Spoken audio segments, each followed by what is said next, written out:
चातुर्मास विशेष कापण्या करण्यासाठी लागणारे साहित्य: अर्धा कप गूळ, 2.5 कप गव्हाचं पीठ, 2 चमचे बेसन, मीठ, 1 चमचा बडीशेप, 1 चमचा तेल, खसखस, तळण्यासाठी तेल, पाणी. पाण्यात गूळ घालत तो विरघळेपर्यंत शिजवून घ्यायचा. आता गव्हाच्या पिठात बेसन, मीठ, बडीशेप आणि तेल घालून हे मिसळून घेत यात तयार केलेलं गुळाचं पाणी गाळून घेत मळून घ्यायचं आणि अशा पद्धतीने पोळी लाटत त्यावर खसखस घालायची आणि याचे असे काप करायचे. आता गरम तेलात मध्यम आचेवर या कापण्या तळायच्या.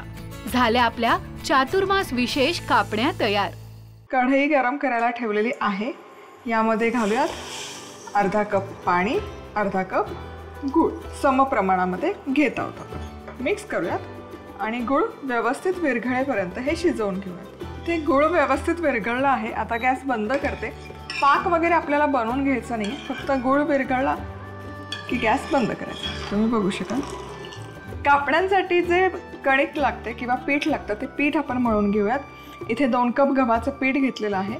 यामध्ये आपण घालूयात 2 चमचे बेसन, मीठ चिमूटभर आणि बडीशेप, कच्ची बडीशेप, आणि यामध्ये घालूयात 1 चमचाभर तेल.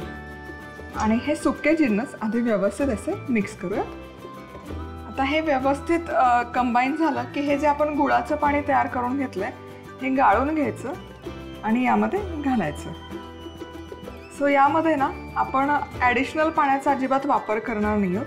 फक्त हे जे गुळाचं पाणी आपण तयार करून घेतलंय तेवढ्याच पाण्यात हे पीठ मळून घ्यायचं. आता हे कणिक छान मळून झालेले आहे. आता यातून ना एक छोटा गोळा घेऊयात आणि हे छान याची एक पोळी लाटून घेऊयात. पिठाचा वापर करायचा नाहीये हे लाटत असताना, आणि खूप पातळ लाटायचं नाही, खूप जाडही नाही. साधारण आपण पुरी ज्या थिकनेसची ठेवतो त्या थिकनेसचं हे लाटून घ्यायचं. आणि हे छान लाटत आलं की यावर लावायची आहे खसखस.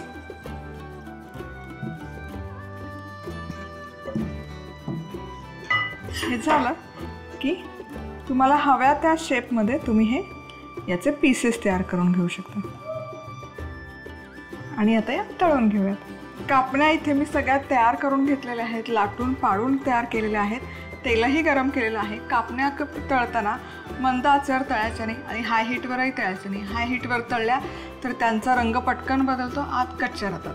मंद आचेवर तळल्या तर गूळ आहे तो कडक होतो, त्याचा पाक होतो आणि चावता चावत नाहीत अशा कापण्या होतात. परफेक्ट खुसखुशीत कापणी तळायची असेल तर मीडियम हीटवर कापण्या तळून घ्यायच्या. खूप हाय नाही आणि खूप लोही नाही.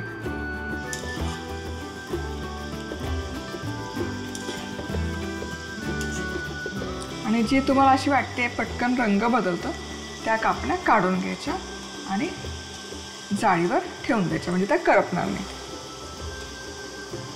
मस्त छान अशा एकसारख्या तळल्या गेल्या पाहिजेत.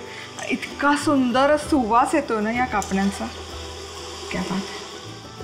आता छान अशा एकसारख्या खरपूस सोनेरी रंगावर तळून घेतलेल्या आहेत. आता या काढायच्या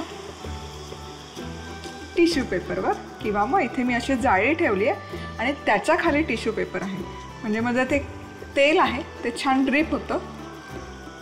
स्टीम जी गरम हवा असते ती जायला हे वेळ स्कोप मिळतो आणि मग हा पदार्थ मग सॉगी होत नाही तळलेला कुठलाच.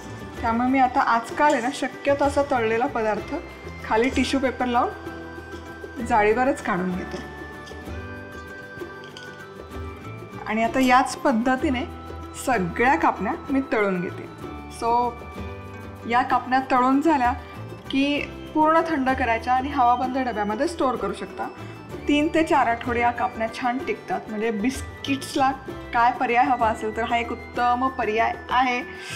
आणि तळलेला नको असेल कापल्या तर तुम्ही दशमीसारख्या भाजूनही ठेवू शकता. दशमी पण एक 4 ते 5 दिवस छान टिकते या पद्धतीने तयार केली.